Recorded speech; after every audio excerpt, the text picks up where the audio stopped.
I need your help, please subscribe my channel. It was supposed to be a simple evening with the girls. Just a chance to unwind, sip wine, and laugh over the usual chatter about life, relationships, and everything in between. The kind of night where worries were left at the door and smiles flowed easily. As the evening wore on, our conversation followed its usual playful rhythm. Teasing, gentle jabs, and occasional confessions. At one point, someone asked what our ideal partner would be like. Without thinking, I laughed and answered honestly. If I had someone like Ethan from work, smart, fit, emotionally grounded, I probably wouldn't feel the need to complain or nag constantly. Laughter erupted around the table. It was meant as a harmless joke, one that would vanish with the night. I didn't dwell on it. Teasing about partners was normal for us. What I didn't realize was that one of my friends had quietly recorded the moment, intending to post a casual Instagram story. No harm was meant, but the words were clear, and within an hour James, my husband, had seen it. When I got home, the atmosphere had shifted. He sat on the couch, silent, his face distant and cold.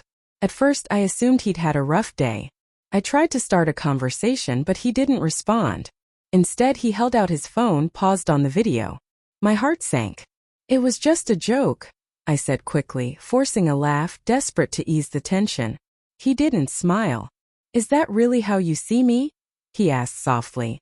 The question hit like a physical blow. Just someone I settled for? I stammered, quickly assuring him it wasn't true, that my love had never wavered, that I would never consider anyone else. But my words felt hollow, powerless against the hurt I had caused. He spoke quietly but with firmness, reminding me of the years he had given, the sacrifices he had made, the steady devotion he had believed we shared. And in one careless moment, I had reduced all of it to a punchline. He didn't yell. He didn't argue. He simply stood, went to the bedroom, and returned with a small suitcase. I need space to think, he said. His calm voice weighted with meaning. I begged, I cried, I pleaded for forgiveness, but he left that night, walking out the door as if it were any other evening, even though it shattered me. 3 days passed in silence. When he finally reached out, it wasn't the message I had hoped for. We met at a cafe, and across from me he felt like a stranger. Slowly, he slid an envelope across the table. My hands trembled as I realized it was divorce papers. Are you really willing to throw everything away over a careless comment? I asked, my voice breaking. It wasn't just a comment, he said softly. The pain in his tone cut deeper than anger. It was the truth you couldn't face. Your heart didn't see me as your first choice. I pleaded, suggested therapy, promised to change, but his decision was final. James had always been quiet, dependable. The kind of man whose love wasn't shown through grand gestures but through consistent, unwavering commitment. I had overlooked the quiet endurance of years, distracted by minor frustrations, comparisons, and small irritations. That one careless joke became the final fracture. The divorce hurt, yes. But what stung even more was how effortlessly he disappeared from my life. He unfollowed me everywhere, moved into a new apartment, and didn't return for the rest of his things. His brother handled the logistics. Friends and family asked what happened. I downplayed it as a misunderstanding. Deep down, though, I knew the truth. Weeks later, I saw Ethan at work, polite, friendly, oblivious to the chaos his name had indirectly caused. I smiled, keeping my voice casual, but inside I burned with regret. A careless joke had cost me something irreplaceable. Months passed, and I watched James from a distance, rebuilding himself.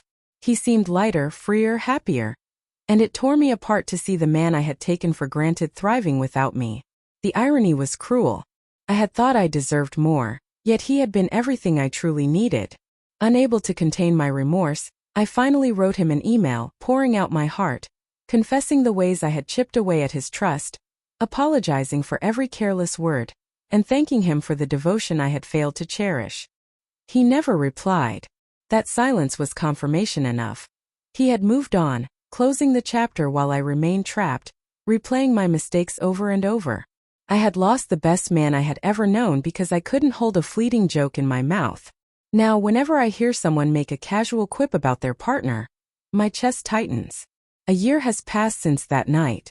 I am still single, still healing, still trying to become worthy of the love I once had. I've learned how words, even flippant ones, can destroy something built over years. I've learned that the greatest love sometimes comes quietly and leaves quietly, leaving only the echo of regret behind.